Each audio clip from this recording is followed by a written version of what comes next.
Remind and admonish you on behalf of the impeachment court to kindly avoid statements pertaining to individual members of this impeachment court.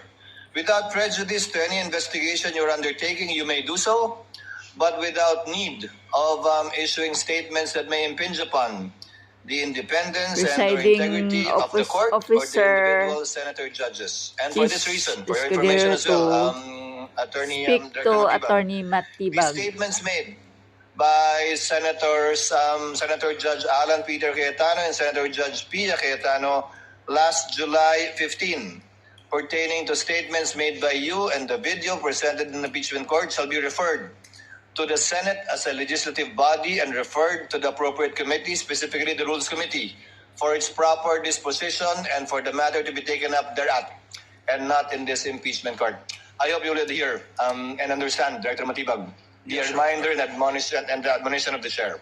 Yes, Your Honor.